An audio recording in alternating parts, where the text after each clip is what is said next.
시간이 되어서 저희가 오늘 그 21차 위클리 AI 널리지 익스체인지 세미나 시작을 하겠습니다. 저희 시작하기 전에 잠깐 한승석 원장님과 제가 잠깐 사담을 나눴고요. 개인적으로는 저하고 같이 대학을 다닌 저희 그 동기 선생님입니다. 그리고 제 동기 중에 제가 가장 부러워하고 그리고 저희가 존경하는 이 사람이 이렇게 훌륭하면서 이렇게 잘 될 수가 있구나라는 걸 대표적인 사례이기도 하고 최근에는 심지어 저는 맨날 AI 연구한다고 저희가 여기저기 다니는 사람인데 제대로 된 서비스를 하나도 런칭된 게 없지만 그 얘기 때 주실 거예요. 그래서 피부과를 실제 운영을 하시면서 실제 시스템도 만들고 서버를 운영을 하고 하시면서 한 정말 저희 이런 사람이 제가 아는 전 세계에 한 명밖에 없습니다. 그게 한승석 원장님을 저희 강사로 모셨고요. 아까 말씀드렸지만 저희 서울대에서 의과대학을 졸업을 하시고 피부과를 전문의 하신 다음에 2021년도에 그 아이더마 주식회사를 창립하신 이후 CEO 및 CTO를 겸임하고 계십니다. 현재는 2010년 지금 이제 15년째네요. 그래서 서울에서 아이피부과의원을 운영하고 계신 원장님이라고 하십니다. 그러면 저희 비전 AI 인 더마톨로지라는 제목으로 한수석 원장님께 강의를 부탁드리겠습니다. 부탁드립니다. 예, 감사합니다. 네, 슬라이드 공유하겠습니다. 잠시만요. 잘 보이시나요? 네, 슬라이드 잘 보입니다. 보이나요? 그러면 잠시만요. 잘 보이는 거죠? 예, 여전히 잘 보입니다. 네, 비전, 예, 첫 알겠습니다. 데모 슬라이드죠? 네, 잘 보이고 예, 있습니다. 첫 번째 슬라이드부터 하겠습니다. 예, 감사합니다. 오늘은 피부과 비전 연구에서 어떤 연구가 있었고 어떻게 해결을 해왔는지를 제 알고리즘인 모델 더마톨로지를 되돌아보면서 이야기해 보겠습니다. 저는 아이피부과 한승석입니다. 제가 만든 앱의 가장 큰 개발 목적은 전 세계 모든 이에게 적절한 피부 질환 정보를 제공하는 것입니다. 크게 두 가지 모드가 있는데요. 첫 번째가 위키 모드로 질환 리스트 중에서 관심 있는 질환을 클릭해서 질환 이런 설명과 관련 사진 정보를 얻는 것이 하나이고, 두 번째 모드는 이미지 서치 모드로 유저가 이렇게 스마트폰으로 찍은 사진을 제출하면 관련성 높은 질환 리스트와 질환 정보를 제공하는 것입니다. 니부스 멜라노마와 같은 노듈라 디스오더를 분석해서 가능성 있는 질환을 나열할 수 있습니다. 또한 위험도를 분석해서 높은 위험도가 있는 경우에 피부과 전문의를 추천하고 위험도가 낮은 경우에는 일반의를 추천합니다. 알고리즘은 186개 질환에 대해 분석이 가능하기 때문에 노듈라 디스오더뿐 아니라 여러 래시나 인펙셔스 컨디션에 대해서도 적절한 정보를 제공할 수 있습니다. 일반인들은 피부 질환이 생겼을 때 어떤 질환에 대해 검색해야 될지 전혀 감을 잡을 수가 없는데, 알고리즘은 참고해야 될 적절한 질환 문서를 제공해 줄 수 있습니다. 피부과 전문의 수준의 진단을 해낼 수 있다라는 2017년에 네이처 표지 논문으로 실렸던 아주 유명한 페이퍼입니다. 이 페이퍼의 내용을 보시면 100여 개의 피부 질환이 있는데 이걸 학습시켜서 ROC 커브에서 전문의와 비교해 보니 전문의 레벨의 성능을 보였다는 것입니다. 사실 이 논문은 지금 봐서는 평범한 논문입니다. 그런데 왜 2017년에 네이처 표지로 올라갈 정도로 대단한 페이퍼였을까요? 이게 단순히 뉴럴 네트워크를 스킨 데이터셋에 빨리 먼저 적용해서 해낸 것일까요? 알렉스 넷이 2012년에 우승해서 이미 뉴럴 네트워크는 굉장히 핫한 주제였습니다. 그리고 스마트폰으로 진단을 하면 좋겠다는 아이디어는 구글의 슈미츠 회장이 여러 번 이야기했을 정도로 굉장히 관심 있는 주제였습니다. 에스테바의 페이퍼는 기존의 페이퍼와 좀 달랐는데, 가장 큰 특징은 모델의 아웃풋을 스레스홀드를 두고 ROC를 그렸다는 것입니다. 이전까지 피부뿐 아니라 모든 메디컬 페이퍼에서 ROC를 그릴 생각을 못했고요. 다들 카본 아큐러시로, 또 카본 아웃풋으로 아큐러시만 보려고 했죠. 그런데 이게 잘 안 되었습니다. 이게 그럴 만도 한 게, 지금도 피부 질환은 카본 아큐러시로는 0.4를 넘기기 힘듭니다. 시에는 당연히 안 되었고, 카본이 30%에서 40%인 결과로는 페이퍼를 낼 수가 없었습니다. 근데 에스테바는 알고리즘의 아웃풋에 0에서부터 1까지 스레스홀드를 걸고 ROC를 그려서 그 위에서 전문의와의 성능을 비교해서 AI가 전문의 수준이라는 걸 보여주었습니다. 추가로 멀티클래스로 트레이닝하고 바이너리로 트레이닝하는 것이 바이너리로 트레이닝하고 바이너리로 테스트하는 것보다 낫다는 것을 보여주었는데요. 당시 논문에는 이게 왜 더 잘 되는지 이유는 설명하지 않았습니다. 결과만 보여줬죠. 사실 이게 굉장히 중요한 건데 당시 아무도 이 부분을 캐치한 사람은 없었던 것 같고요. 최근까지도 보면 AI 논문은 대부분 다 트레이닝 클래스와 테스트 클래스가 동일한 페이퍼가 대다수입니다. 즉 목표는 캔서와 낫이지만 최대한 이렇게 클래스를 나눠서 멀티 클래스로 트레이닝했습니다. 이렇게 3 클래스로도 트레이닝하고 전부 다 나눠서도 트레이닝하고 근데 전부 다 나눈 게 제일 낫다는 것을 보여주었습니다. 하지만 테스트는 바이너리로 했습니다. 모든 암을 구별하는 것처럼 논문을 교묘하게 잘 썼지만 실제는 멜라노마와 니부스, SCC와 세버르 케라토시스만 구별한 결과입니다. 에스테바의 페이퍼를 컨닝을 해가지고 150 클래스로 트레이닝하고 이렇게 12 클래스로 테스트하고 ROC를 이렇게 그려서 전문의와 비교한 제 페이퍼입니다. 지금은 코드 몇 줄로 이렇게 ROC를 그리는 것이 매뉴얼처럼 되어 있지만 당시에는 이 ROC 그리는 원리를 생각을 해서 코드를 직접 구현했습니다. 이 논문을 내고 나서 스위스에서 2주간 숙박, 비즈니스 항공까지 줄 테니까 와서 강의하라고 제안이 왔을 정도로 관심이 뜨거웠습니다. 제가 논문을 내면서 리얼타임 데모를 공개했었는데요. 그 데모에 칠레에서 100케이스를 넣어봤더니 탑1이 29%밖에 안 되더라. 이거 잘 되는 거 맞냐? 하이프 아니냐? 라는 페이퍼가 몇 달 후에 실렸습니다. 이런 질문이 나온 것은 당시에도, 당시까지도 탑 리서치들조차도 CNN의 아웃풋에 스트레스홀드를 둬서 ROC를 그려서 비교한다는 개념을 이해하지 못했기 때문입니다. 에스테바 페이퍼 전에는 모두 탑원 아큐러시로만 결과를 보려고 했다고 한 것처럼 레터에서도 탑원이 낮다는 것을 지적했습니다. 하지만 이 ROC 커브에서 스레스홀드에 따라서 알고리즘의 성능은 이렇게 커브로 나타나고 만약에 컷오프 스레스홀드를 이렇게 낮은 쪽을 선택을 하게 되는 경우 센시티비티는 낮지만 스페시피티는 높은 것으로 만회를 하게 되죠. 이후 모델이 진짜 잘 되느냐에 관한 것의 페이퍼를 한 번 더 주고받았는데요. 결국 개선된 모델을 온라인에서 보여주었기 때문에 하이페란 이야기는 사라졌습니다. 한국 외에서 얼마나 잘 될지를 칠레의 340 케이스로 비교를 해보니 이런 스터디를 이제 같이 진행을 했는데요. 여기서 이제 알고리즘의 문제점이 잘 나타났습니다. 일단 여기서 테스트된 케이스는 컨시큐티브 케이스, 즉 연속된 환자입니다. 이와 반대되는 것이 큐레이티드 케이스인데 진단이 딱 떨어지는 한정된 질환에 연속되지 않은 케이스가 큐레이티드 데이터셋이죠. 보통 일반적인 리트로스펙티브 스터디는 이런 큐레이티드 데이터셋입니다. 하여튼 이 340개로 테스트를 해보니 AI의 성능은 밸런스드 아큐러시가 GP와 비슷한 수준이고 전문의보다는 확연히 떨어지는 것으로 측정되었습니다. 이런 결과를 보인 데는 몇 가지 이유가 있는데요. 가장 큰 문제는 OOD라고 불리는 Out of Distribution이라 불리는 이 문제였습니다. 이 340 케이스 중에서 35케이스가 알고리즘이 학습되지 않은 진단명이었습니다. 거의 10%가 넘죠. 이런 진단명에는 어려운 병도 있었지만 히드라데나이테스 같은 GP도 쉽게 맞추는 질환이 있었거든요. 이런 10%는 알고리즘이 무조건 다 틀리고 시작을 하니까 결과가 잘 나올 수가 없었습니다. OD에 대해서 다시 설명을 드리자면 알고리즘이 학습되지 않는 질환 클래스를 말합니다.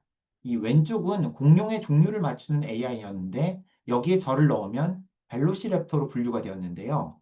비슷하게 멜라노마와 니부스로 학습된 AI에 베이살셀 칼시노마를 넣었을 때 BCC를 이 멜라노마 쪽으로 분류해주면 참 좋은데 BCC는 학습되지 않은 질환이기 때문에 실제는 거의 찍는 수준으로 결과를 보여주는 경우가 많습니다.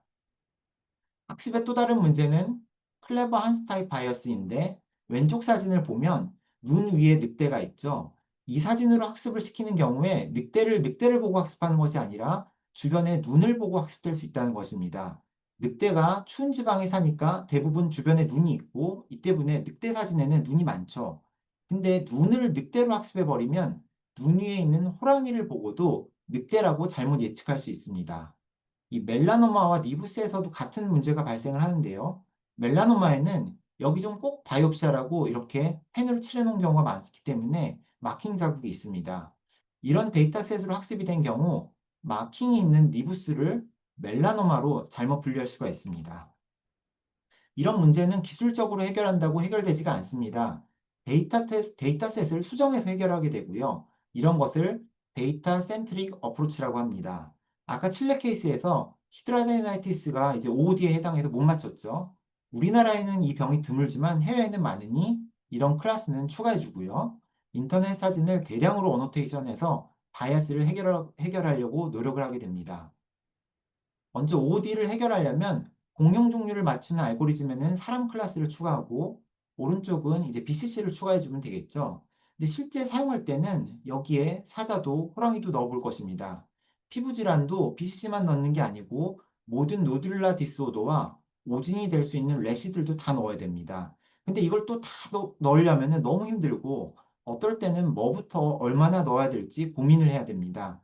이런 부분을 결정하는 게 도메인 나리지를 가진 AI 리서처의 역량입니다.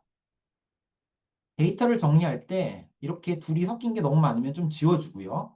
늑대만 있는 사진을 더 모으고 배경을 따로 클래스를 지정해서 학습시켜야 합니다. 이렇게 이제 다람쥐가 있는 클래스를 추가로 만들어서 눈과 늑대는 다르다는 것을 추가로 학습할 수도 있습니다. 이렇게 다람쥐 꼬리를 가진 늑대가 다람쥐와 같이 있다. 이런 상황에서도 상황에 맞게 판단해서 정리해줘야 합니다. 이런 것은 자동으로 해주는 것은 없고 도메인 지식을 이용해서 데이터셋을 보면서 잘 학습되게 만들어내야 합니다. 데이터셋을 직접 이렇게 확인하는 것은 매우 중요한 일인데요. 페이퍼에 여러 번 언급된 유명한 데이터셋도 직접 들여다보면 질환명이 틀린 것 같은 기초적인 오류가 많습니다. 잘 안 된다면 이게 학습 가능한 데이터인지 반드시 하나하나 확인해야 됩니다. 그럼 이런 사진이 얼마나 많이 만들어야 되나? 비전 분야에서 1000개의 이미지를 최소로 봅니다. 2클래스라면 2000장은 있어야죠. 제가 발톱 모종 가지고 트레이닝 해본 경험으로는 클래스당 5000 이미지까지는 성능이 눈에 띄게 계속 상승했습니다. 그리고 최소 1000개 이상 필요하다는 것은 이렇게 구도가 통일된 사진의 이미지 이야기인데요. 이미지넷에서는 왼쪽의 사진처럼 사진 한가운데 정리된 오브젝트를 포함하고 있습니다. 하지만 실제 환경에서는 이 우측 오브젝트넷처럼 이미지가 다양하고 지저분하게 구성되어 있습니다. 근데 이 CNN이 이미지넷에서는 이렇게 높은 성능을 기록했더라도 오브젝트넷에서는 성능이 크게 떨어지게 됩니다. 이와 동일한 문제가 피부과 질환에도 적용이 됩니다. 따라서 초점이 흐르고 구도가 이렇게 엉망인 이미지로는 정확한 진단을 기대하기 어렵습니다. 데이터셋을 계속 개선해서 알고리즘을 계속 개선해 왔고요. 2022년에 독일의 소비자 평가 기관인 스티프팅 와렌테스트에서 평가받을 일이 생겼습니다. 스티프팅 와렌테스트는 독일의 준정부 기관입니다. 모델덤과 같은 평가를 받은 것은 펄스트덤과 같은 텔레메디신 앱이었습니다. 7개 앱 중에서 모델덤만 알고리즘이고 나머지는 전부 의사가 진단하는 앱이었습니다. 전체 평가에서 모델덤은 6위를 하였는데요. 평점은 3.4점을 받았습니다. 텔레메디신 앱들은 평균 한 3.0점 정도로 약간 더 앞선 결과를 보여주었습니다. 진단의 정확도가 평가 항목의 절반이었는데 여기서도 모델 덤은 크게 뒤지지 않은 결과를 보여주었습니다. 이런 다른 앱들은요, 사람이 하기 때문에 바로 결과가 나오지 않고 비용도 20유로 정도 비용이 들지만 모델 덤은 몇 초 만에 무료로 결과를 보여줄 수 있습니다. 그럼에도 불구하고 전반적으로 크게 뒤지지 않았고 한 개 앱은 의사가 진단했지만 더 낮은 평점을 받았습니다. 하지만 스티프튼 와렌 테스트에 내린 전체적인 총평은 전부 다 별로다라는 것이었는데요. 이는 대면 진료보다 부정확하다는 결론이었습니다. 원격 진료는 정보가 부족하기 때문에 대면 진료의 정확도를 따라갈 수가 없습니다. 이렇게 진단에 반영돼야 될 모든 요소를 학습화시키지 못해서 발생하는 문제를 리미티드 렐러번시라고 하는데요. 그게 얼마나 차이 나느냐를 연구한 결과를 2020년에 제가 실었습니다. 이 그래프는 1300 케이스를 가지고 대면 진료를 한 주치의의 진단율과 사진만 가지고 진단한 리더 테스트의 진단율을 비교해 보았습니다. 이 ROC 그래프에서 왼쪽 이 위의 선들이 직접 진료를 본 주치의의 진단 능력이고 아래쪽이 선 위에 있는 점들이 리더 테스트에 참가한 전문의의 진단 능력입니다. 보시면 똑같은 케이스를 가지고 했는데 같은 스페서피시티에서 거의 센시티비티가 20% 이상 차이 나는 것을 볼 수 있습니다. 아큐러시 기준으로는 거의 30% 이상으로 더블로 차이가 납니다. 근데 이게 왜 문제가 되냐면요. AI는 이 리더 테스트에서 분명히 이 여기 있는 이 리더 테스트에 참가한 전문의보다 잘했죠. 근데 AI가 사용돼야 될 곳은 리더 테스트가 아니라 실전입니다. 실전에서 이 인간 의사들은 리더 테스트 의사보다 훨씬 더 잘하니 문제입니다. 예를 들면 응급의학과쌤이 엑스레이를 봤는데 응급의학과쌤은 엑스레이만 보는 능력은 AI보다 떨어지지만 다양한 환자 정보를 종합해서 판단한 상태입니다. 그런데 제한된 정보로 판단한 AI가 정보의 한계로 이미 더 정확한 판단을 하고 있었던 응급의학과쌤에게 혼란만 가져다 줄 가능성이 있습니다. 이런저런 이유로 AI가 실전에서 제대로 성능이 나오는 것은 드뭅니다. 리트로스펙티브 스터디는 수만 개가 나왔지만 RCT 페이퍼는 2024년 기준으로 86개밖에 없습니다. 그 중에서도 16개는 페일했고 70개만 성공했고요. 이 70개 성공한 것 중에서도 상당수는 중국에서 실시된 콜로노스코피 연구입니다. 피부과 연구에서는 현재까지 딱 한 개 RCT가 있고요. 그게 저희 그룹에서 했던 피부암 진단 RCT입니다. 세팅은 수련이가 주치의 진료 전에 예진을 보았고요. AI 도움을 받기 전, 받은 후 진단을 기록해서 비교하였습니다. 여기서 이 왼쪽이 레전트, 우측은 인턴의 결과입니다. 그래프에서 이게 탑1, 탑3, 탑1, 탑3이고요. 이 회색이 AI의 성능, 이 주황색이 진료를 본 주치의, 연한 파랑색이 도움을 받기 전에 수련이, 진한 파랑색이 도움을 받은 수련이입니다. AI의 성능은 진단을 정확하게 맞춰야 되는 탑1에서 대략 레지던트와 비슷합니다. 그러니 레지던트에게는 크게 도움이 안 됐고요. 대신 탑3에서는 AI가 레지던트보다 더 잘하죠. 그러니까 이게 도움이 되었고요. 인턴 선생님은 전반적으로 못 맞췄기 때문에 항상 도움이 되었고요. AI와 이 주치를 비교를 해보면 탑1은 주치가 더 높고요. 탑3는 AI가 이렇게 조금 더 높습니다. 이 탑1과 탑3에 대해서 부연 설명을 하자면 이 탑1은 정확한 진단에 해당하는 것이고 탑3는 가능성 있는 진단 3개, 즉 디퍼런셜 다이아그노시스를 이제 제시하는 것입니다. 즉 AI가 감별 진단을 제시하는 능력에서 강점이 있다는 것을 보여준 것인데요. 감별 진단의 강한 모습은 여러 다른 연구에서도 똑같이 확인되는 사실입니다. 이 연구가 피부과 ML 연구에서 현재까지 유일한 RCT이고 2022년 기준 13번째 RCT 스터디였습니다. 당시 리트로스펙티브 스터디는 2만 개가 넘었는데 RCT는 13개밖에 없었습니다. 이런 차이가 나는 이유는 먼저 설명드린 리미티드 렐러번시 문제와 OOD 문제로 실제 사용 시에 AI의 우월함이 재현이 잘 안 되기 때문입니다. 이건 어제 억셉트된 페이퍼인데요. 모델 더마톨로지는 전 세계 모든 지역에서 사용되는 알고리즘입니다. 아프리카부터 그린란드까지 유저 기록이 있습니다. 심지어 이 북한에서도 한 명 사용했습니다. 북한 유저는 표준시로 평양시를 쓰기 때문에 확인이 가능합니다. 모델 더마톨로지는 거의 200만 건 이상 이미지를 분석했기 때문에 이를 통해 전 세계 질환 통계를 낼 수 있습니다. 국가별로 사용량이 다르기 때문에 비율을 분석했습니다. 예를 들면 한국에서 100건이 있는데 한 건이 말리그넌시 기록이다 하면 한국은 1% 말리그넌시로 계산했습니다. 결과를 보시면 말리그넌시는 우리가 보통 생각하듯이 북미, 유럽에서 높게 나타났고요. 우리나라랑 중국도 좀 높게 나타났는데 이는 유병률보다는 관심도가 높아서라고 생각하고 있습니다. 인펙셔스 디지즈는 이 아프리카나 중동, 동남아에서 이렇게 높은 비율을 보였습니다. 이 연구를 기획했던 또 다른 목표가 있었는데 스킨 캔서에 대해 센서티비티와 스페서피시티가 어느 정도일까 정확하게 측정하고자 기획을 했습니다. 먼저 이 스페서피시티는 어디서 찾아야 될까요? 이 암이 아닌 케이스는 병원에도 있지만 암이 아닌 대부분의 케이스는 커뮤니티에 있기 때문에 실사용 기록을 봐야 합니다. 이 알고리즘은 이 말리넌시 기준으로 대략 3.1% 정도 암을 예측을 했는데요. 전체에서 이제 3.1% 정도 예측을 했고, 이 미국 같은 경우 좀 높게 해서 4% 정도 예측을 했는데요. 실제 암은 유병률이 낮기 때문에 이 3.1%는 거의 다 펄스 포지티브로 볼 수 있습니다. 물론 일부는 진짜 암도 있으니 3.1%보다 이제 좀 더 높은, 이게 3.1%는 펄스 포지티브의 이제 최대치라고 추정을 하게 되죠. 따라서 스페시피시티는 100 빼기 3.1 해서 대략 97%이고요. 탑3 기준으로는 이 폴스 파지티브가 12%였는데, 따라서 이제 탑3 기준 스페시피시티는 이제 100 빼기 12로 해서 88%로 추정을 하였습니다. 그럼 이제 센서티비티는 어디서 구할까요? 그 암이 있는 환자는 전부 이제 암 케이스는 병원에 있기 때문에 병원 데이터를 뒤지면 됩니다.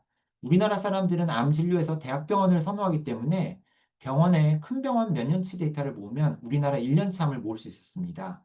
대략 이제 4천 건의 말그넛을 포함한 5천 건의 병원 케이스를 테스트를 해보니 탑3 기준으로 센시티비티가 대략 78.2%, 스페서피시티는 93%, 요 X 위치에 위치입니다. 하지만 우리는 그 이 스페서피시티는 리얼 월드에서 구하기로 했죠. 이 우측의 이 빨간색이 리얼 월드의 스페서피시티인 88%를 반영한 위치입니다. 우리가 일반 생각하기에 병원에, 그것도 3차 병원에는 어려운 케이스가 많이 오기 때문에 펄스 포지티브가 병원 데이터가 훨씬 많은 것 같죠. 하지만 사람들이 그냥 막 찍는 흔한 사진에서 펄스 포지티브가 훨씬 더 높습니다. 이를 통해서 알고리즘의 이제 리얼 월드 퍼포먼스가 맥스 센시티비티가 78.2%, 이제 미니멈 스페시피티는 88%라는 결론을 냈습니다. 이 빨간 점을 구하기 위해서 사실 제 돈을 엄청 많이 썼는데요. 이 앱을 이제 전 세계에 서비스를 해야 되다 보니까 인증 광고하느라 거의 1억이 넘게 사비가 들어갔습니다. 개별 질환의 전 세계 패턴을 보여준 최초의 연구이고요. 사용 기록에서 가장 많이 예측된 6개 질환에 대한 분석인데요. 이 니부스, 세버리케라토시스, 헤만지오마, 더마토파이브로마는 대개 아시아, 북미, 유럽에서 높은 비율을 보였고요. 폴리큘라이티스나 워트 같은 이제 전염성 질환은 아프리카나 중동, 동남아시아에서 높은 비율을 보였습니다. 자외선 노출로 발생하는 질환인 이 광선각화증이 재미있게 나왔는데 북미나 유럽의 해안가, 호주 등에서 높은 비율을 보였습니다. AK는 다른 질환과 달리 미디어에 노출이 잘 안 되는 프리말리그넌시입니다. 미디어에서 피부암 얘기를 하면 점을 많이 찍어보기 때문에 프레버런스와 다르게 좀 왜곡이 될 수 있는데 AK는 그런 영향이 작게 잘 나온 것으로 추정됩니다. 알고리즘이 실제 환경에서 잘 동작하지 않는데 여러 가지 문제점이 있을 수 있는데요. 먼저 설명드린 OOD, 클레반스 타입 바이어스와 함께 유저의 사진의 구도나 초점이 부적절한 것도 문제입니다. 이런 문제를 해결하려면 AI에 맞게 워크플로우를 막 바꿔서 인스트럭션을 해야 되고요. 모델 개발 측면에서는 싱글 라지 모델을 만들려고 노력을 해야 됩니다. 보통 이런 모델을 파운데이션 모델이라고 하는데 그 분야 이미지를 이해할 클린 데이터로 대량 학습한 싱글 모델이어야 합니다. 핍과 최상위 저널에 2022년에 이런 사진을 넣었더니 AI가 잘 못 맞추더라 라는 페이퍼가 실렸는데요. 사실 이건 누가 봐도 맞추기가 힘들죠. 그리고 이거는 클래시피케이션과 디텍션 태스크에 대한 이해 없이 케이스를 선택을 했고요. 일단 병변이 이렇게 작게 있으면은 CNN 레졸루션에서 아무것도 할 수 없습니다. 리사이즈를 하면은 너무 작아지죠. 더구나 이 사진은 초점도 잘 안 맞은 사진들이죠. 이 다음 사진들은 실내에서 100개 가지고 했더니 모델 덤이 못 맞추더라고 했을 때 공개했던 이미지들이고요. 초점, 조명은 완벽한 사진입니다. 다만 이제 구도가 이게 병변이고 이게 병변인 것 같은데 클래시피케이션 태스크용으로는 부적절합니다. 실제 저희가 학습이나 검증에 사용된 사진은 이런 사진처럼 초점과 구도가 잘 맞은 사진입니다. 이제 이런 경우에는 이걸로 그대로 분석하면 안 되고 리서브미타라고 해야 되고 이런 사진은 적절한 구도를 RCNN으로 제한을 해줘야 됩니다. 이렇게 이제 사진에 적절해서 분석을 했다 하더라도 알고리즘의 펄스 포지티브를 고려해서 결과를 팔로업 해가면서 일관성이 있는지 확인해야 됩니다. 보통 진료는 한 번 보고 거기서 다 결정하지만 AI에 맞는 워크플로우는 그게 아니라는 거죠.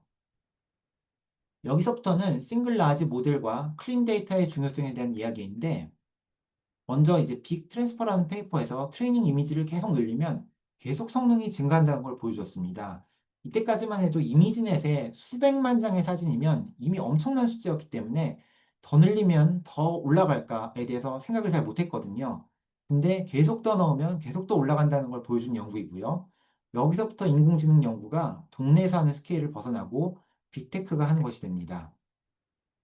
달리는 이미지 텍스트로 학습된 싱글 모델의 시대를 열어준 오픈 AI의 모델입니다. 이전까지는 하나씩 주제를 정해서 데이터셋과 모델을 만들었던 걔네 시대였죠. 근데 달리는 이미지 텍스트 페어로 언슈퍼바이즈드 트레이닝을 하고요. 개별 모델을 두지 않고 한 개 모델로 몽땅 다 해결을 합니다. 개별 모델로는 다양한 이해를 이루기 어려운데 한 개를 두면은 이제 다양한 이해를 싱글 모델이 하게 됩니다.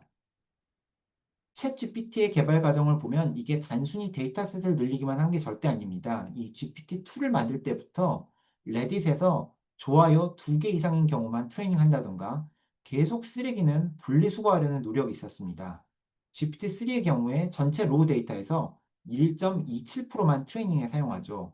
의료도 마찬가지인데 대부분 있는 데이터 그냥 다 넣어서 모델을 만들려고 하는 경우가 많은데 많은 데이터셋도 중요하지만 선별하는 작업이 중요합니다.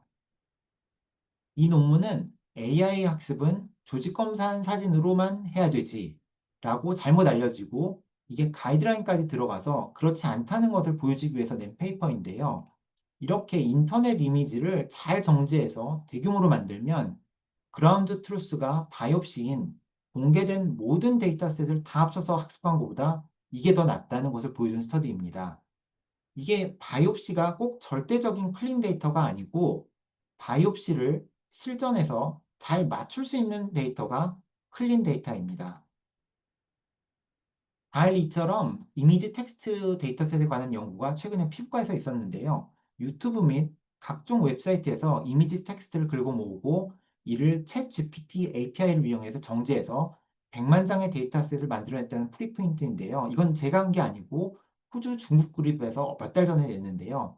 방향은 분명 이쪽이 맞습니다. 근데 다만 저작권 문제가 있긴 합니다. 특히 유튜브는 비영리로도 사용이나 수집이 명확히 금지되어 있습니다. 이 클립은 오픈 AI가 인터넷에서 수집한 4억 건의 이미지 캡션 데이터로 학습되었습니다. 이 정도로 데이터로 학습을 시켜야 이렇게 구도가 흐트러진 이미지에 대해서도 좋은 성능을 보일 수 있습니다.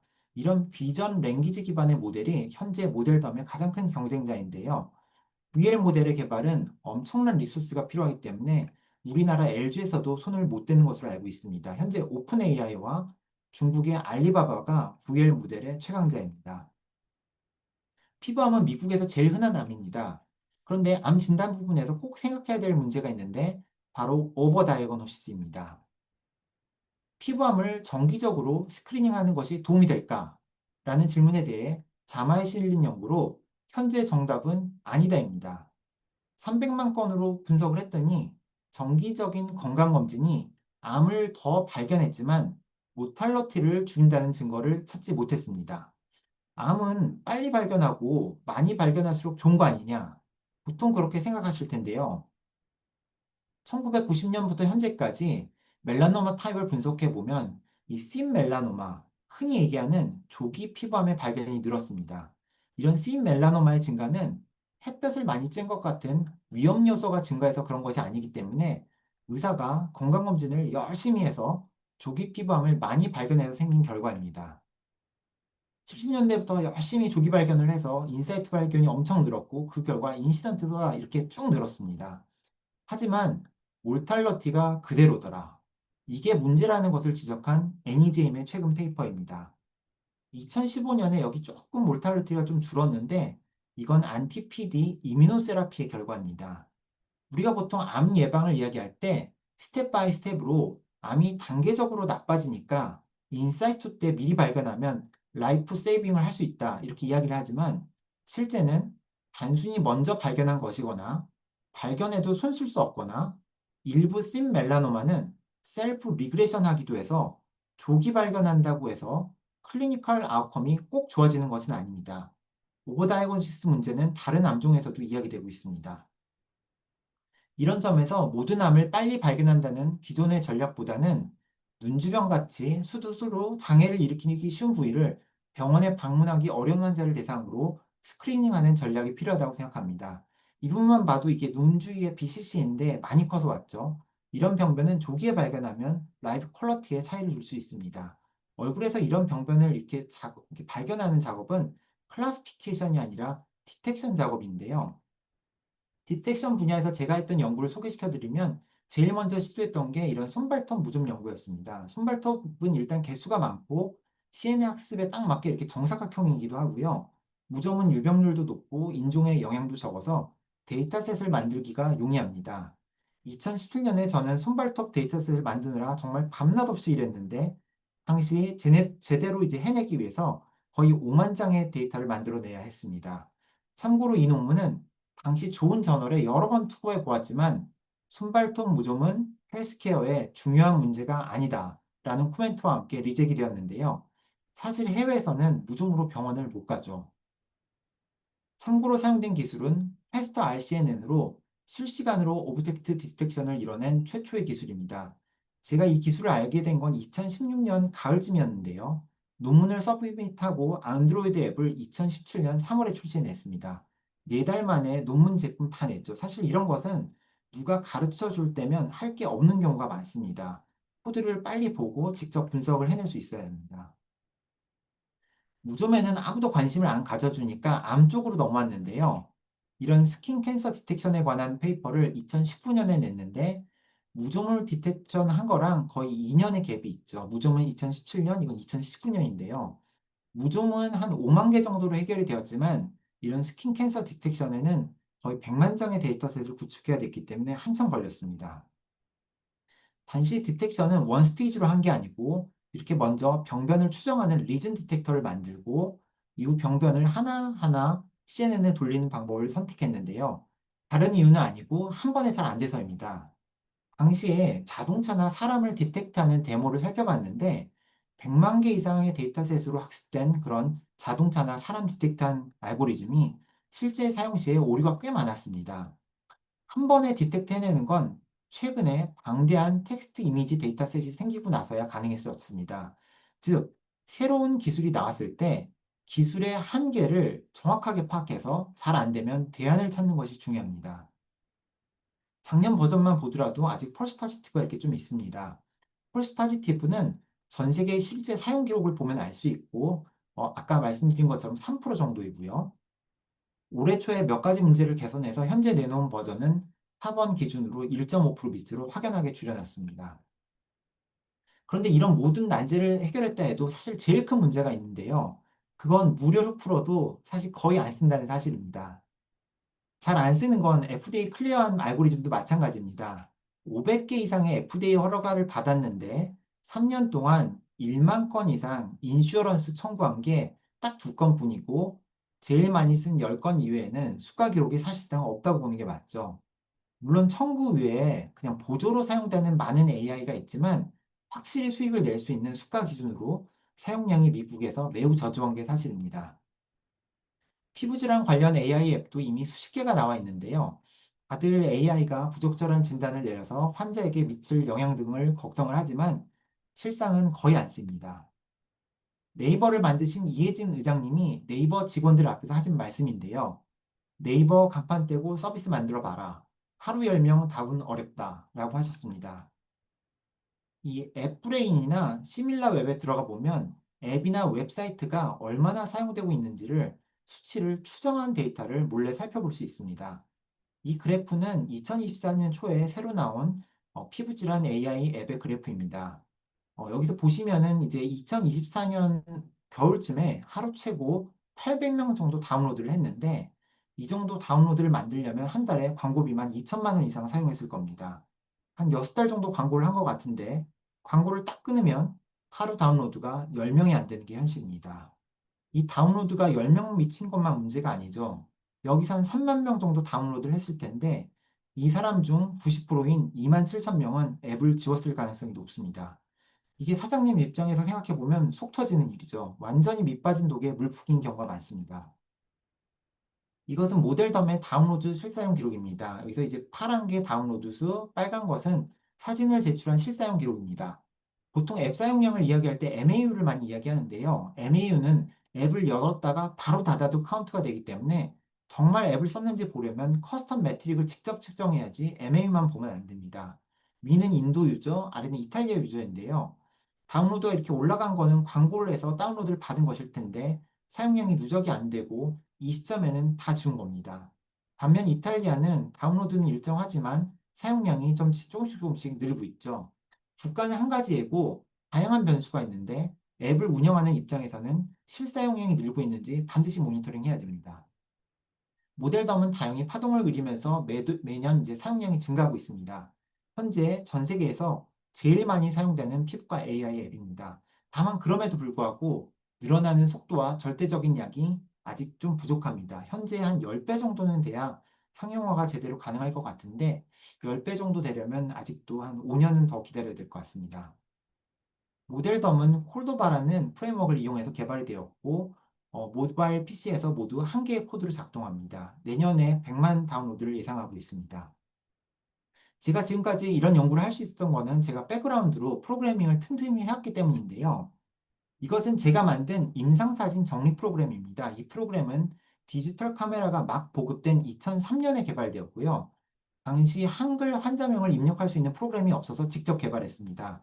그때 한 교수님께서 사진에 진단 붙여서 뭐하냐 라고 말씀하셨는데요.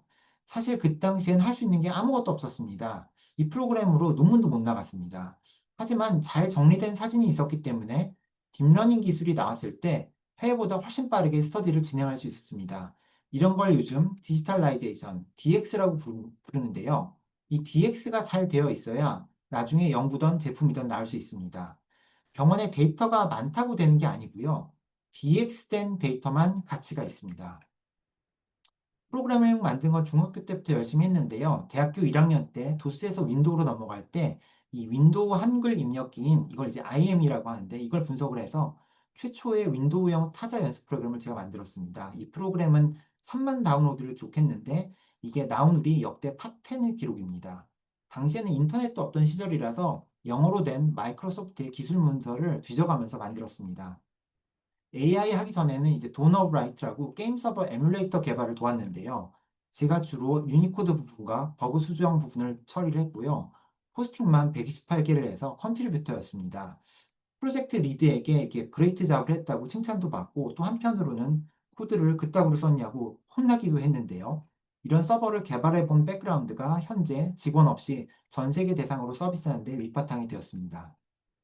이 요약입니다. 피부과 AI 성능은 일반인이나 비전문의보다 우수합니다. AI 검색이 구글링을 대체할 수 있습니다. 특히 감별 진단을 제시하는 능력에서 탁월합니다. 감별 진단을 제시하는 능력은 전문의보다 낮습니다. 사진만 보고 진단하는 세팅에서는 전문의보다 잘하고 전 세계 대상으로 질환 통계 분석을 일관성 있게 할 수 있습니다. 하지만 학습된 정보가 제한적이고 학습되지 않은 모든 상황에서 문제를 보일 수 있기 때문에 있습니다. 향후 이 클리니컬 아웃컴을 개선할 수 있는 세팅을 찾아내서 적용해 나가야 합니다. 이것을 가이드라인에 박아버릴 정도로 명확하게 이비던스를 제시해야 그때부터 정말 AI가 많이 사용될 날을 보게 될 것 같습니다. 이상입니다. 이야, 네, 강의 감사합니다. 저는 평소에 저하고 이제 한 원장님하고 이렇게 나누는 얘기가 이렇게 있는데 강연 때도 그대로 똑같은 워딩을 써서 발표하시는 거예요. 네, 너무 재밌게 들었어요. 그, 특히나 아까 이게 마지막 부분에 되게 중요한 말씀 주셨는데 가이드라인에 그게 박아 넣을 때까지 되지 않으면 쉽지 않다는 말씀도 있고요. 여러분 지금 뒤에 아마 이렇게 쓱 흘려들었으면 오겠지만 개발자가 따로 없다는 말씀도 하셨습니다. 그래서 혼자서 다 하신 거죠. 네. 아무튼 이런 것들 굉장히 저는 몇 번 듣는 말씀 같은데 들을 때마다 너무너무 정말 재밌고 너무 멋있습니다. 자, 들으신 분들 중에서 궁금하신 부분이 있거나 아니면 궁금하신 부분이 있거나 아니면 또 코멘트 주실 분이 있으면 마이크를 켜고 말씀 주셔도 좋고 또 카톡창을 카톡이 채팅창을 통해서 말씀 주셔도 좋습니다. 어, 기다리는 중간에 아까 저는 그 부분이 되게 최근에 저는 이제 병원에서 주로 정보를 하니까 되게 중요하게 느끼는 부분인데요. 정확하게 잘 레이블링 데이터의 고품질 데이터가 제일 중요하다. 이거는 모든 사실 AI 하시는 분들이 말씀을 하시는데 그 정확도가 어떻게 보면 그것도 하나의 스케일이잖아요. 그 정확도가 예. 정확하다 않다 이게 아니라 굉장히 디테일하고 디스크립션이 잘 된 데이터가 있고 푸얼리한 데이터가 있고 그 스펙트럼 상에서의 어디에 존재하게 되는데 근데 이걸 갖다 정말 정말 한 땀 한 땀 정확하게 잘 레이블링 기준으로 촬영하는 건 또 다른 질문이고요. 그 그걸 하려면 거기에는 수많은 시간이 계속 들어가잖아요. 그 스케일링이 어렵잖아요. 사람이 만약에 그거를 직접 관리한다면 거기에는 어떤 노하우가 있을까요? 일단 데이터를 보통 살펴보면요. 아무리 정확한 데이터셋 또는 좋은 병원의 데이터를 하더라도 대략 진단명도 틀리는 게 거의 한 10% 정도. 생각보다 많은 수가 실적 살펴보면 틀리고요. 진단명이 정확한 90%의 데이터셋도 잘 또 살펴보면 한 2, 30%는 뭔가 이것 가지고는 트레이닝이 되기 힘들 것 같은 그런 필이 딱 오는 데이터인 경우가 많습니다. 이런 이제 데이터셋을 잘 정제를 해주고 가공을 해주는 게 이제 데이터 사이언티스트의 특히 이제 메디칼 영역에서 우리만 할 수 있는 영역입니다. 사실 그 AI 분야에서 이런 분야 아니면은 다 돈과 그 장비를 써서 이제 빅테크에서 하는 분야이고요. 의사가 할 수 있는 부분은 우리의 도메인 나레지를 이용해서 정보를 정확하게 이제 가공하는 그 데이터만 보고 AI가 이제 잘 학습할 수 있게 만들어내는 것이 제일 중요한데요. 이게 근데 딱 이제 정해진 건 없고요. 하다 보면 늘는 건데 요즘은 워낙에 AI가 어느 정도 이 그런 라벨링 하는 거나 이런 걸 도와줄 수 음, 있어요. 예, 음, 그렇기 때문에 결국은 내가 라벨링해서 AI를 만들고 AI가 나를 도와주고 이런 음, 것을 계속 커스텀 트레이닝 하면서 이제 하게 됩니다. 그래서 라벨링 할 때도 결국은 계속 커스텀 스크립트를 만들면서 하게 되는 거고요. 그게 이제 그 하고 싶은 병에 따라서도 다르고 이제 그 과에 따라서도 다를 거고요.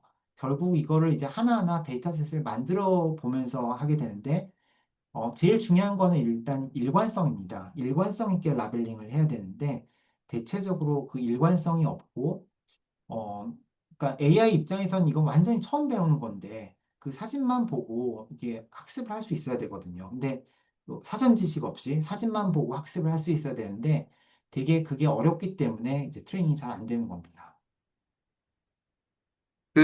아까 처음 본다는 말씀인데 예, 요새 유행은 뭔가 처음부터 데이터를 다 모아서 내가 정말 정교하고 정밀한 걸 만드는 개념보다는 유행 개념은 뭔가 어딘가에 다르게 배운 무슨 모델이 있고 그 모델을 이용해서 트랜스퍼 러닝을 한다든지 아니면 뭔가 라지 랭귀지 같은 경우 라지 멀티모달 파인 튜닝을 한다든지 해서 뭔가 기존에 있는 것들을 조금 잘 더 정비해서 쓸게라는 그런 개념을 많이 쓰잖아요. 그래서 예, 혹시 맞아요. 이제 그러니까 저는 지금 여태까지 보여주신 모델은 정말 잘 정비된 정말 훌륭한 데이터를 가지고 서비스를 하는 건데 그런 다른 방식의 접근에 대해서 어떻게 생각하세요?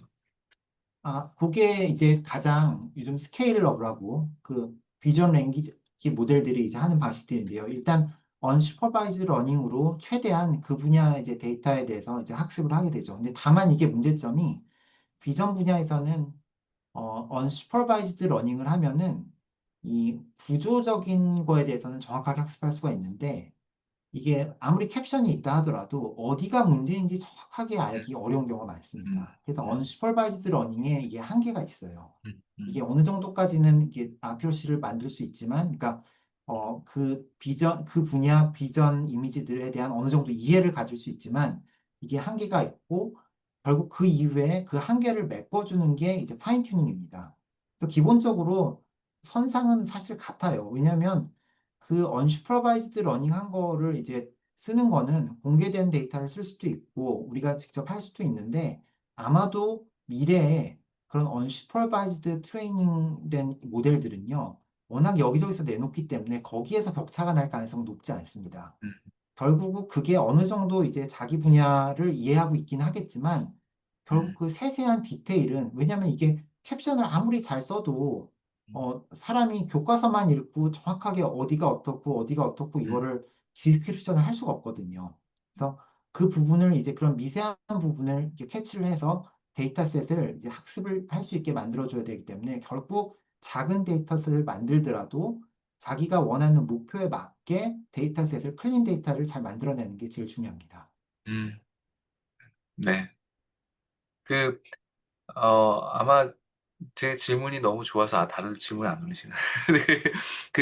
그, 궁금하신 거 있으면 언제든지 저 Q&A에서 올려주시면 되고요. 저 한 가지 이제 질문 기다리면서 사실 그 전에 사실 개인적으로 질문을 드린 적은 있었는데, 최근에 저는 이제 삼차병원 응급실에서 있으니까 저희가 이제 요양병원에 있는 그 파퓰레이션이 급격하게 늘다 보니까 특히 그 몸이 좀 문제입니다. 그게 예, 몸을 어디 가서 말하기도 참 부끄럽지만 그게 현실입니다. 근데 예, 그게 그 대학병원 기준으로는 그게 박멸이 안 되는 게 이 지역사회에서 계속 이게 존재하고 늘어나니까 예, 이게 그 컨트롤이 안 됩니다. 그래서 이거를 뭐 지역사회 컨트롤하는 거는 이제 병원의 입장에서 이제 개인적인 질문입니다.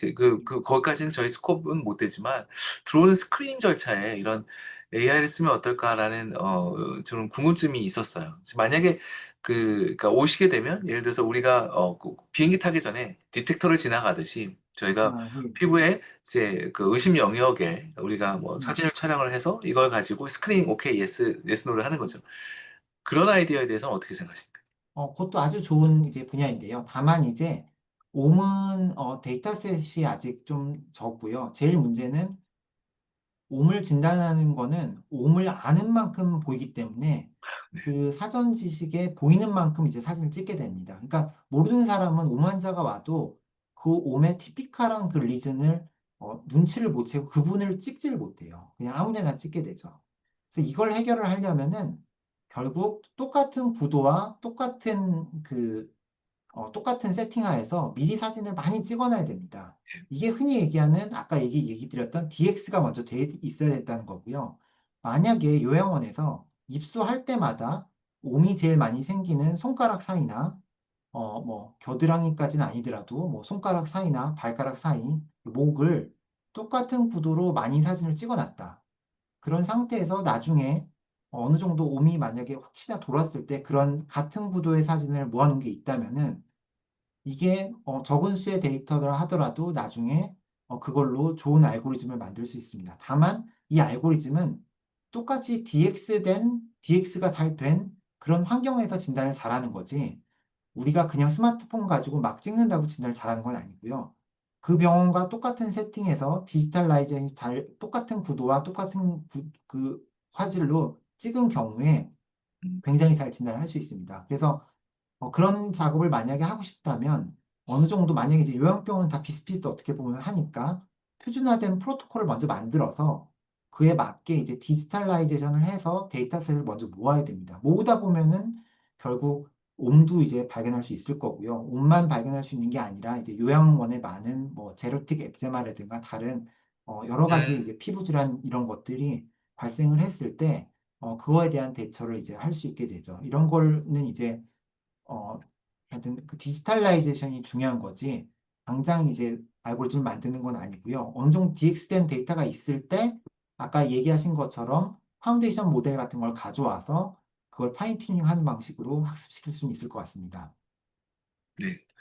그 DX 강조하시면 저는 병원의 디지털 혁신 추진단이기 때문에 저는 굉장히 흐뭇합니다. 그게 아, 중요하지만. 예, DX가 사실 굉장히 중요합니다.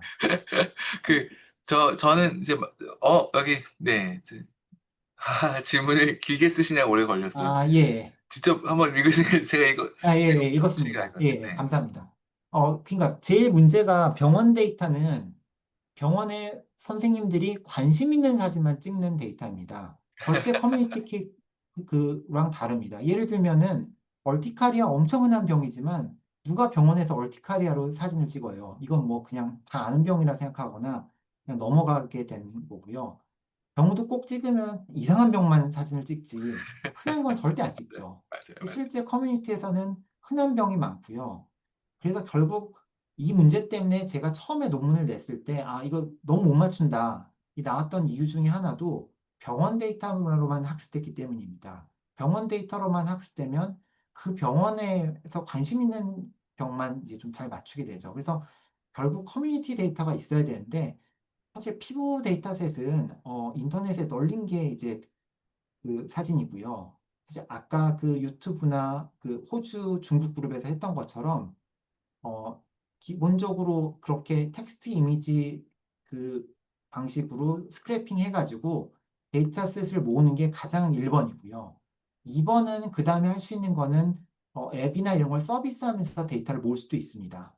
근데 대체적으로 인터넷이나 그렇게 이제 유튜브나 이런 데에서도 충분히 많은 사진을 모을 수 있기 때문에 일단 자기가 이제 타겟으로 하는 질환이나 이런 것을 감안을 해서 그걸 많이 쓸 수 있는 그런 환경을 시뮬레이션 해가면서 그쪽 데이터셋을 모아야 됩니다. 음. 서울 아산병원 김경호 선생님 질문 감사합니다. 네, 대답이 되셨기를 바랍니다. 이제 거의 이제 시간이 돼가는 저 마지막 질문 있어요. 저희 그 스마트폰으로 주로 촬영을 하잖아요. 근데 아, 예전에는 예. 이제 스마트폰의 카메라의 한계 때문에 문제였을 것 같기는 음, 합니다. 예를 들어서 어두운 데선 잘 못 찍고, 포커스도 금방 잘 못 음. 잡고, 뭐, 뒤틀림도 심하고. 근데 요새는 스마트폰 카메라들이 이렇게 피부에 문제를 없애주잖아요. 아, 예, 예. 맞아요. 예. 네, 그 알고리즘으로 이제 그런 것들이 문제되지는 않을까요? 아, 스마트폰 카메라는요, 2020년 이후의 카메라들은 그 F 넘버라고 하는데 이게 이미 충분히 낮게 떨어져서 웬만한 DSLR 카메라보다 사진이 잘 찍혀요, 이미.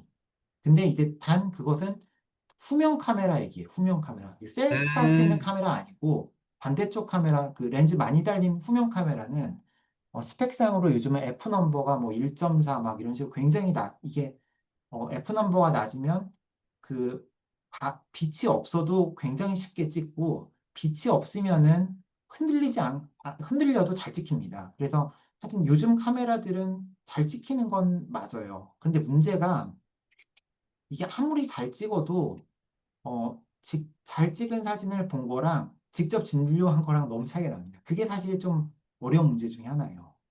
아무리 잘 찍어서 여러 장 찍어서 이게 보내줘도 정확한 진단을 하기 좀 어려운 게 이제 이 근본적인 문제고요. 왜 그럴까요? 왜 그런가요? 실제 그냥 진단율이 더 낮아요. 해보면. 아니, 교수님들이 네. 사진이 내 눈으로 보는 거에 비해서, 그러니까 사진이 잘 찍힌다는 거는 저는 예, 이해하는 거는 이게 현실을 내 눈에 보는 것만큼 잘 반영한다는 뜻이 아닌가요? 그건 왜 그러냐면요. 우리가 한 눈으로 본 거랑 두 눈으로 본 거랑 한번 잘 봐보세요. 두 눈으로 보면 훨씬 더 잘 보여요. 그런 것처럼 우리가 실제 뭔가 병변을 본다는 거는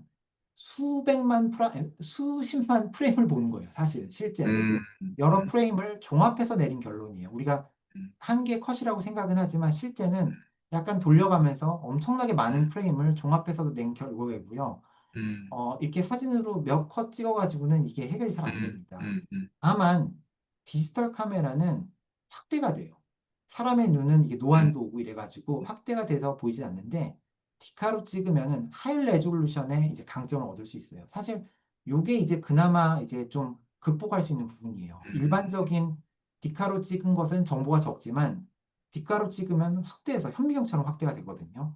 그러면 음, 훨씬 더 깊은 정보를 얻을 수 있기 때문에 거기서 약간 만회를 합니다. 근데 기본적으로 우리가 실제 보는 게 훨씬 정보량이 많아요. 음, 음. 그래서 많은 교수님들이 사진으로 찍은 거 본인들 다 잘 맞출 수 있다고 얘기는 하시지만 제가 그 리더 테스트를 피부과 모든 선생님께 다 해봤는데요. 다들 못 맞추십니다. 어려워요. 이게 실제 해놓으면은 다 잘 맞출 것 같은데 해보면 어렵고요. 처음에는 이거 좀 대충 풀어서 그런 게 아닌가, 아니면 요령 펴서 그런 거 아닌가 해서 제가 저희 아는 펠로우 선생님한테 다시 풀어봐라. 또 다시 풀어봐라 해서 3번 다시 풀어봤는데 다 그, 점수가 낮은 거예요. 처음에는 이게 요령 펴서 그런 줄 알았어요. 바빠서 대충 풀어서 그런 줄 알았는데 정말 심혈을 기울여서 열심히 풀었는데도 그게 점수가 높게 나올 수가 없습니다. 근데 사진만으로 진단하는 건 정말 어려운 일입니다. 아, 네. 네. 그 사람을 향한 스트레스 테스트는 좀 쉽지 않은데, 그 IRB에서 안 좋아할 것 같은데. 아무튼, 훌륭합니다. 그, 정말 오늘 특히 이제 비전 AI 중에서 피부 영역에 대해서, 한석 원장님이 그동안 하셨던 일들을 쭉 저희가 짧은 시간에 같이 한번 리뷰할 수 있던 좋은 시간이었고요. 특히 최근에 정말 좋은 저널에 그 퍼블리시한 것도 너무 축하드립니다. 아마 그 일이 계기로 돼서 더 많은 유저들이 들어오시기를 바라고요. 여기 또 저는 이거 한번 안 써보신 분들 한번 써보세요. 굉장히 직관적이고 빠르고 무엇보다 가볍고 이런 거 그냥 원장님이 그거 굉장히 신경 쓰시거든요. 앱이 여러 그런 플랫폼에서도 카메라에서 잘 작동할 수 있게 신경 쓰시기 때문에 아마 도움이 될 거라고 믿습니다. 그리고 혹시라도 주식 상장하시게 되면 미리 좀 아, 네. 알려주세요. 그, 그, 그러면 그때쯤이면 근데 연락이 잘 안 될 겁니다. 네, 아, 불싸. 언제인지 모르겠어요. 네, 네, 네, 그러면 시간이 다 돼서 오늘 정말 네, 유익한 시간 허락해 주신 그리고 강의해 주신 원장님 너무 감사드리고 함께 좋은 질문 주신 선생님들 함께 해주신 선생님들도 감사의 말씀드립니다. 그러면 오늘 21차 웨이크 세미나 이거로 마감하겠습니다. 감사합니다. 네, 감사합니다.